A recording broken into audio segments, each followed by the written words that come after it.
Hi, everybody. Arwen here with the Cardboard Time podcast, and it is here. Gen Con is upon us. Convention season is in full swing, and I am so excited to head out on Wednesday, get to go to Gen Con, see all the new offerings that are coming up, and probably come home exhausted and probably with, some new additions to the collection, one or two, perhaps. So, I did want to do my coverage of Gen Con a little bit differently than what I had for Origins. If you've been following my content for a while, you know that at Origins, I did like a live stream that I broke down everything that was coming out on BGG's list of all the new games. I do want to take a different stance from that and basically kind of pare down some of the selections. I think a 500 game live stream might not be so appealing. So I just wanted to pick out the 10 games that I'm most looking forward to that are going to be newer at Gen Con that I've had an opportunity to either see or demo or take a deep look at. And then also 10 games that I'm very excited to experience myself. And I wanted to share those with you. One caveat to this, I do want to emphasize, try before you buy. My opinions might not be in your taste. You might like different games that I do. These are just games that I'm excited to see or look for or have people experience that I kind of thought were neat, hence the little graphic on the title. So let's go ahead and start out what I've seen that I think people should look for. And we're going to start off at the Arcane Wonders booth. And the first game that I want to emphasize is Aquatica. This is the Coral Reef expansion for this. The Coral Reef expansion will add Southern tribes, mana ray encounters, and new characters to the game. It adds quite a bit of variety, which I think the game kind of needs after a certain amount of plays. I think it'll be good for the longevity of the game. I've enjoyed Aquatica quite a bit recently, especially with the Cold Waters expansion. I think that the Cold Waters expansion does add a lot to the game. I'm looking forward to having more content on that game that I'm able to mix up my game a little bit more with as well. So then let's head over to ktbg and the Burnt Island booth. The first game that I wanted to talk about there is the Cafe Barras game. This is a lovely, cozy little card game with multi-use cards. It was designed by Roberta Taylor, whose work I absolutely love. I did get to play a demo of this in a few rounds at PAX Unplugged in 2023. This is quick to get to the table. It's super cute. I love it. This one will be another one of those ktbg staples that I feel I'm going to get a lot of use out of in the very near future. Also at the booth is going to be Layers, and I talked about this in my Origins 2024 wrap-up. This was a game of Origins for me. This reminds me a lot of the computer dungeon crawls I used to have as a kid. You're mapping everything out. You're going through your opponent's dungeon that they've designed. So you got that battleship dungeon crawl aspect to it. Love it. There's a lot of expandability and replayability in the box as well, with the possibility for even more expansions. So this is going to be a great game that I think people should take a look at as well. Now let's head over to Brotherwise and take a look at Dungeon Cart. This is one that I backed on Kickstarter, and this is basically Mario Kart in tabletop form. It's just a lot of plain old fun. The gear shift was really satisfying. You have these really cool racers on the board. You get these powers that can help you either meddle with your opponents or boost your own cart. Absolutely love that. The feeling of it is fantastic, and I've had a lot of fun with Dungeon Cart as well. Off to Hachette. Mind Map is a game that I've talked about recently. This is a great little party game, especially for you math nerds out there. Great conversation starter for getting to know people and getting to know how they view things. I really, really enjoyed this. My friends I played this with as well also really had a great time with it. And one that I think is a little bit underrated given its rating on BGG for the gameplay experience that we had. Seaside, also from Hachette, is a great little bag, push your luck bag draw game.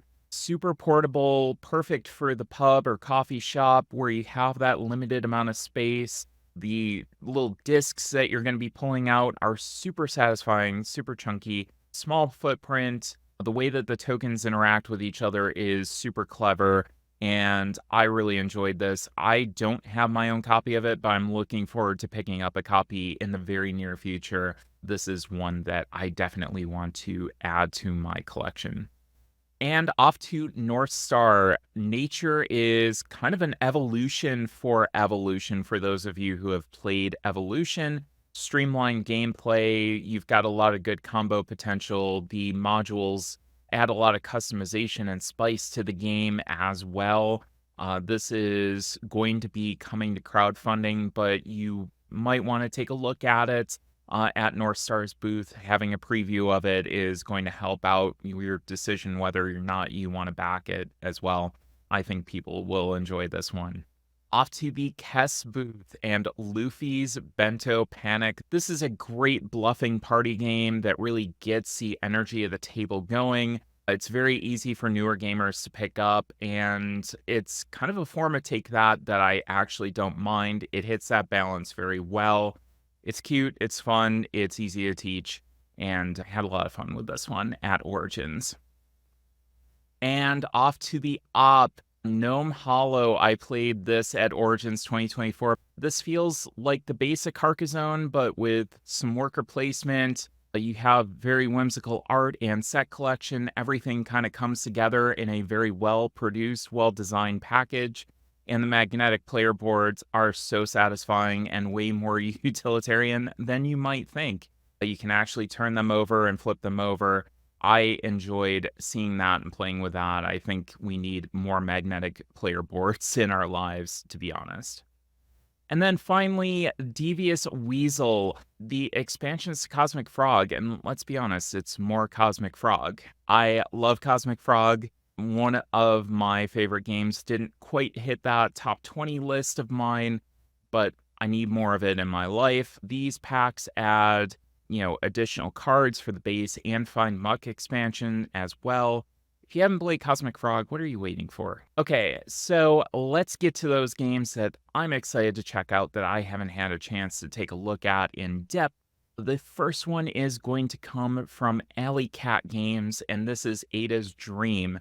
This is an alternate history game where you're working with Ada Lovelace to help build the first computer.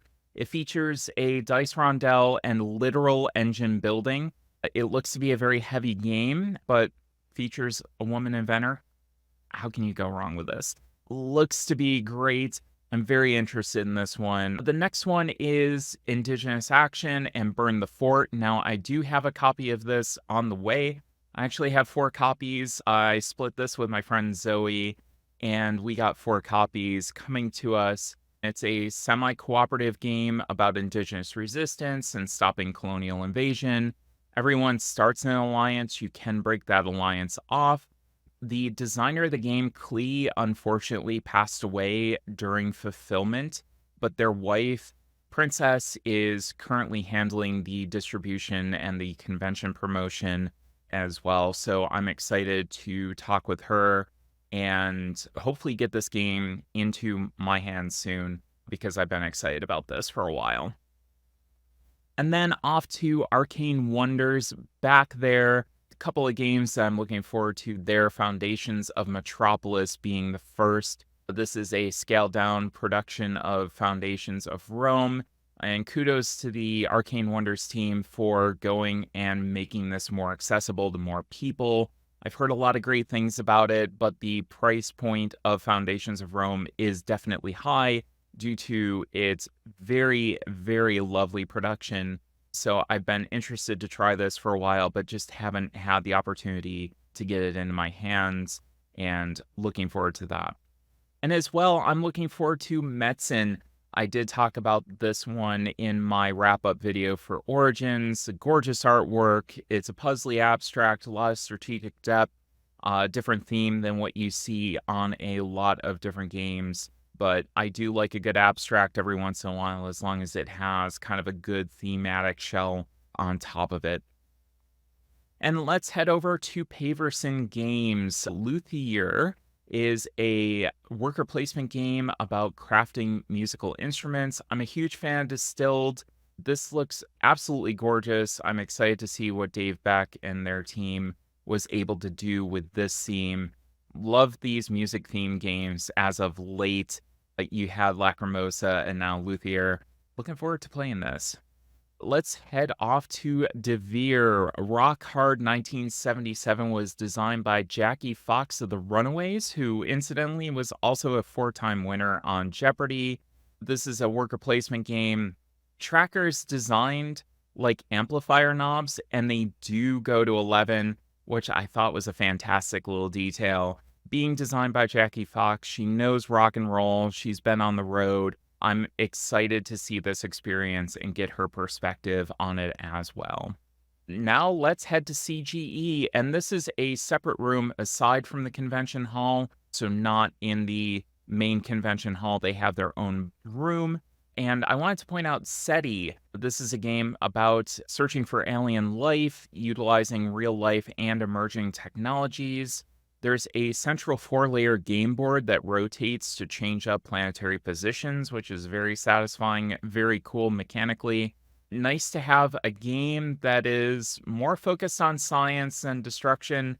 I feel like we could use a little bit more of that in our lives, looking for aliens and trying to communicate with them as opposed to just fighting them off and destroying them. Working together is always better, in my opinion. Next, let's take a look at Sophisticated Cerberus, and this is Sprocket Forge. Independent designer that I haven't seen before. This is customizing your engine and actual physical gears that go together, and you're producing a literal engine. This is going to be very satisfying if it's pulled off correctly. Upgrading your gears, changing them out, adding them, subtracting them, and kind of changing up your player board to get that best engine rolling. I hope this is done really well, because if it is, I'm in. I'm absolutely in on this game. Looking forward to playing this so I can see if it's for me, which you should do as well. Now off to Cosmos, the Nunatak Temple of Ice. Still haven't figured out how to pronounce that. I'll probably talk to Court again and see if she can help me out. Really cool 3-dimensional table presence with some area control, different set collection conditions, very akin to Nita Vetlier. This one appeals to me on so many different levels. I'm super excited for this and really want to play it, really want to get it to the table, because I'm super, super stoked to play this. And finally, let's go to All Play and talk about Things in Rings. This is a deduction game about Venn diagrams, and this was really the talk of Origins. I heard everybody talking about it, everybody asking, did I try it? Everybody was describing what games they were seeing that were really cool, and I heard a lot of people talking about this. So I'm excited to check this one out as well. We didn't have time to get back to the All Play booth after we had the meeting. We had to go and take care of Charlie. So excited to take a look at this one as well. This is going to be a great party game that I think will be cool and probably making its way to my shelves. But again, want to try it before I buy it. Common theme, right? So that is it. That's all that I have for you. That's kind of the best of what I was able to see on the new list. What did I miss? What are you all looking forward to? What are you excited about? I want to know. I want to see those comments. I will be at Gen Con starting from Wednesday through Sunday. I'm heading home on Sunday. Probably the best times to see me wandering around the hall are going to be Thursday and Sunday. Friday and Saturday are going to be kind of crazy. I will be at the Charity Board Gamer meetup on Saturday night as well at the CGE room. So if you haven't heard about that, check that out as well.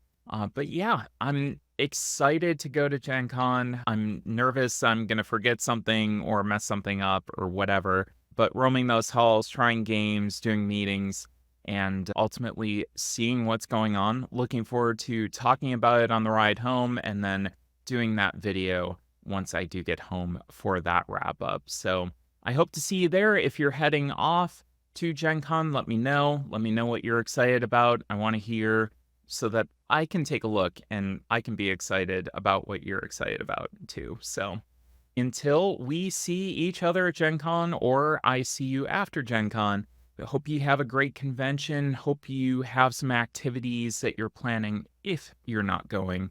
And we'll see you on the other side. Bye-bye.